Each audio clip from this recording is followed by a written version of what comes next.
Hi, it's Lee, and welcome to thetestereconomist.com. Alright, I'm very excited today to present to you a special treat. I've created a new tool for analysing Tesla's stock price, a website that gives us all the financial data for all the quarters and allows us to analyse and compare each quarter to help us get a good idea of what is really going on with this company. As I like to say, the numbers don't lie, and everyone has the same numbers. Whether you're a retail investor with 10 shares or a billionaire hedge fund manager, the data is the same. It's how you infer it that makes a difference. So I created something that will help you better interpret and analyze the actual data. Let's get started. The website is teslaeconomist.com. It's currently completely free to use. When you first arrive, you will see your first chart. By default, the first chart is currently total production, displaying production for all quarters since Q1 2021. As you can see, the bar chart displays the value for each quarter, and you can hover over with the cursor on any bar to get the actual value. If you scroll down, you'll see more charts, in fact a dozen different charts, all showing data from Q1 2021 about the last 2 years of numbers, like total deliveries, auto revenue, operating margin, and the other major things investors look for when researching Tesla numbers. Data that previously we had to continually look up in the financials, and now all displayed in one convenient place. There's also a side navigation that shows you all the charts that we have available to view. By default, these are the popular charts. Clicking on any of the links on the side nav will take you to the specific chart, and again, you can view the historic data. Okay, that's handy, but likely nothing too new. However, on the side nav, as I said, we're viewing the popular metrics. There's also a link to view all the metrics. By clicking on that, we add in all the metrics we have available, about 50 or so now. So lots to see. Currently, I've split the various metrics up into 3 categories.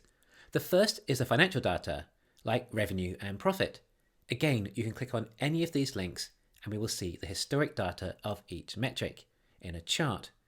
Then below financials, we have operations, like production, deliveries, storage deployed, or even the number of supercharger connectors. Then the third section is vehicle.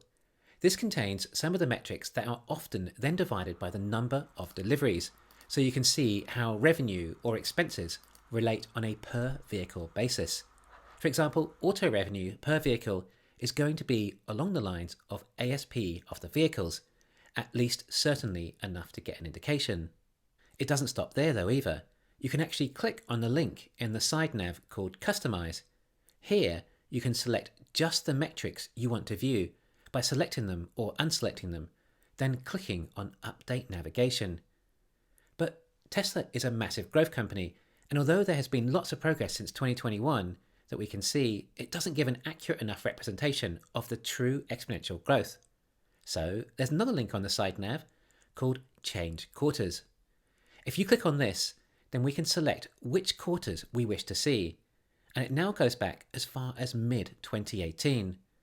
I'd like to add more data eventually, but it wasn't all as available with some of the older reports and does become harder to extract. But this site is new, we can keep building it if it becomes popular enough. You can click on the years or the specific quarters, and you can choose absolutely any quarter you so wish that you want to compare. Then once selected, you click Update, and then you can see the charts for all those specific quarters. If you select them all, then you get all the data for all these metrics going back as far as 2018. And when you have that much data, then you can really start to see some trends. However, you can also just select specific quarters too.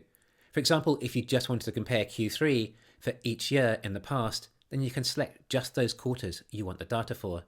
Below each chart, there's also a link that says Show Data. If you click on this, it will display a table with all the specific figures for the data that you are viewing for each quarter you've selected for each metric. So all the data that we want is stored and available to you as well. All designed to save you time to give you the data you want so you don't have to go digging through all the financial reports. There's another link below each chart too called Full Screen. This takes you to a new page that just shows this one chart. You can then share this as a URL for other people to view. I think there are more features that we can add onto this page too within time. In the top navigation, there's also a link called Compare that goes to another page. Now here you're able to compare two metrics against each other. For example, automotive revenue versus operating profit. But you can literally compare any of these metrics you so choose against another to help you further analyze this company. Also, if you're on a mobile device or a smaller resolution screen, you can hide the navigation bar with the link at the top that says Hide Nav, and then you should be able to view all the charts fine. And that's pretty much it. I think it's fairly quick and easy to use. To give you an idea of how you can use this tool and customize what you want, I thought we could take a look at earnings. Now, if you look at earnings this year, I click on Change Quarters and set the quarters to just this year, then click Update.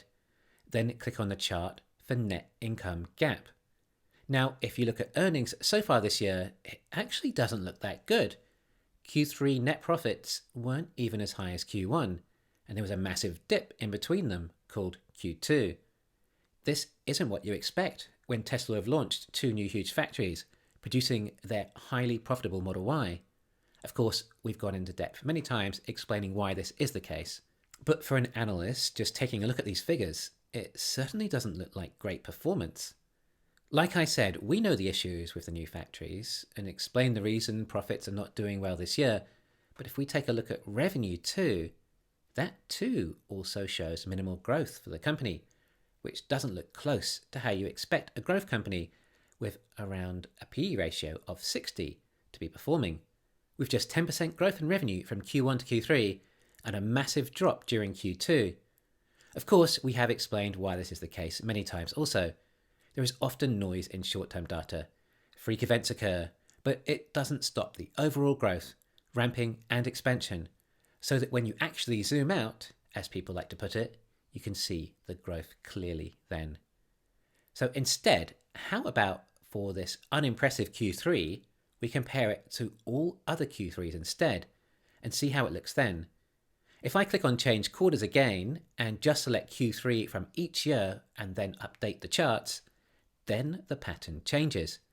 Revenues see a clear upward trend significantly, and even more so again with earnings. Giant leaps, in fact, when it comes to net profits. Now, do you think that after seeing this exponential growth for the last several years, it's suddenly all about to taper off? Or do you think that there's a chance it may continue?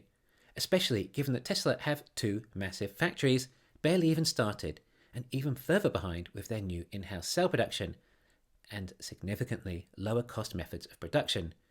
Well, that's for you to decide, but I think you can guess what I believe. Anyway, feel free to play around with it and test it out. Remember, it's teslaeconomist.com, and if you have any ideas of any other features we could add to the site, what you might like to see, or what you think could also be useful, then please do comment. Whether it's ideas on adding to the current analysis, or simply more tools that could be helpful to the community to analyze Tesla, then let me know, and perhaps we can build this into something really cool. The more popular it proves to be, and the more people use it, then the more it will certainly motivate me to keep building and expanding the site. Or even if there are certain ways that this site is working that could be more intuitive, then let me know and I will try and make it easier to use. My hope is that this could become a powerful resource for the community.